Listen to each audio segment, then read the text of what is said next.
Washington. Good to see you, George. You mentioned the Palestinian issue several times in your prepared remarks, and we're at a fairly critical juncture. Senator Mitchell's in the region now, and Abu Mazen's meeting with the Arab League soon.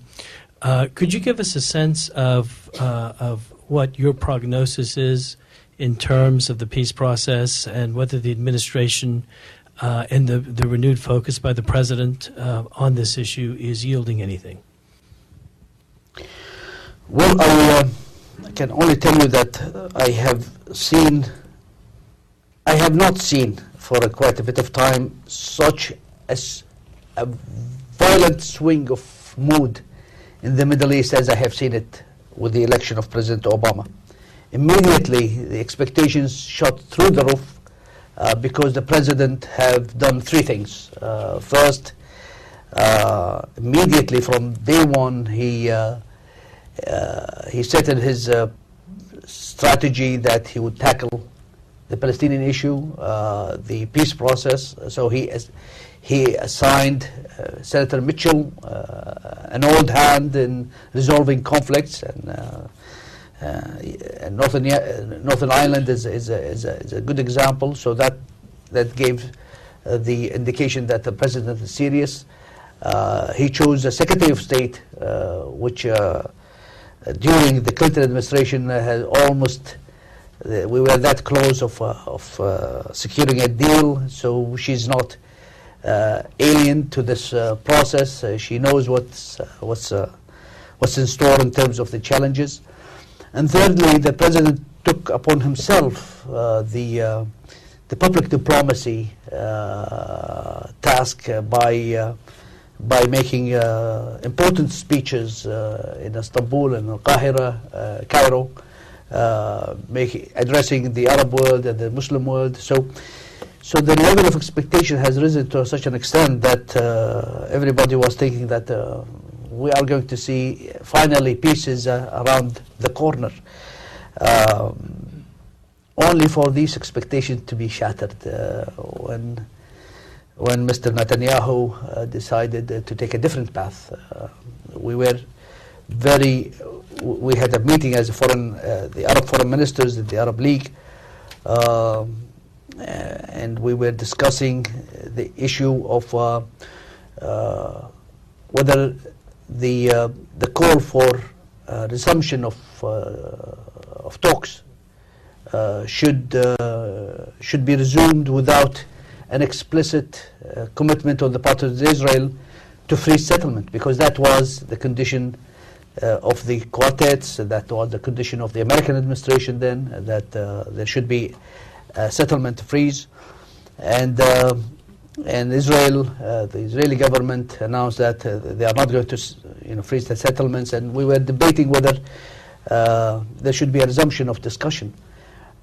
Finally, we came on the side of we had no other option but to support President Abbas and agreeing with the American administration to start the proximity talks. And this is exactly the kind of resolution that we passed as foreign ministers.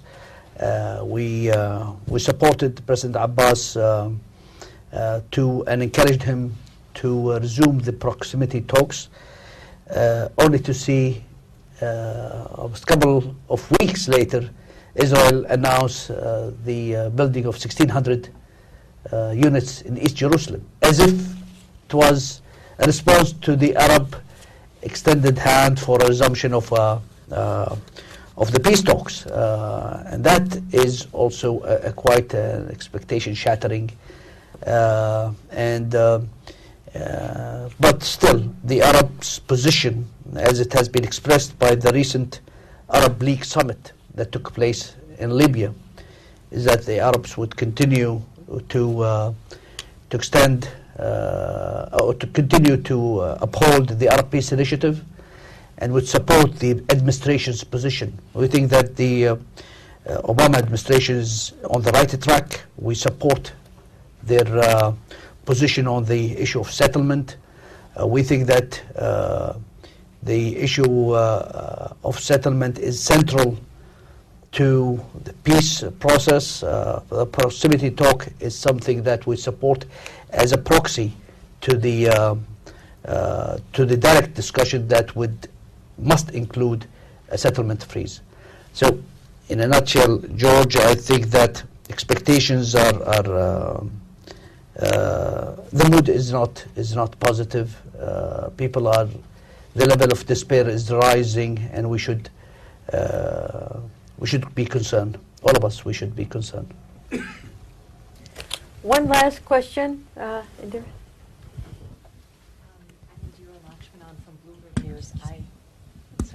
Indira Lakshmanan from Bloomberg News. Thank you for taking the question.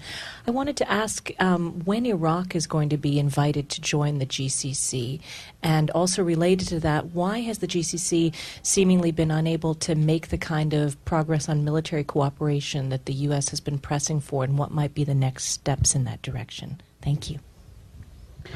Well, I answered about the security on the security issue with respect to Iraq's accession to the GCC. First of all, Iraq has not requested to join the GCC, but secondly, and this is maybe more importantly, the GCC is not. We are not trying at the GCC to replace the Arab League. The Arab League is the institution that houses all Arab countries. The GCC is just a component within the Arab League to support the Arab causes.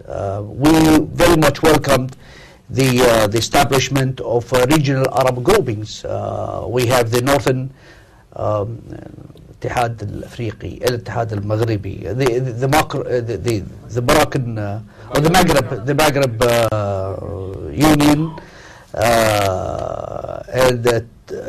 and we think that regional groupings could support the overall Arab coordinated actions.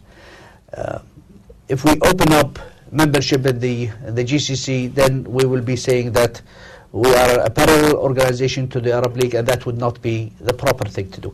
This is one. Secondly, I don't think that the membership is by itself is important. What Iraq needs is a political support from its neighbors, and this is precisely what the GCC is trying to provide to Iraq, a platform by which they can count on their brothers to have such a strategic depth. We have included in our development plans, for example, when we talk about railways, tracks, the GCC to be linked to Iraq. So Iraq would be integrated, effectively will be integrated economically within the GCC market through land transportation.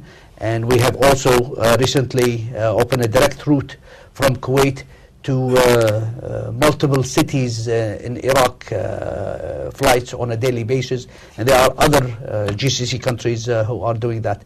So in that sense, I think this is what Iraq is looking for an opportunity to trade, to have exchange, to reinforce its economic viability, and to support its political stability. And this is what Iraq really wants, and this is what we are providing. Dr. Muhammad, thank you very much for your insightful remarks and your direct and informative answers.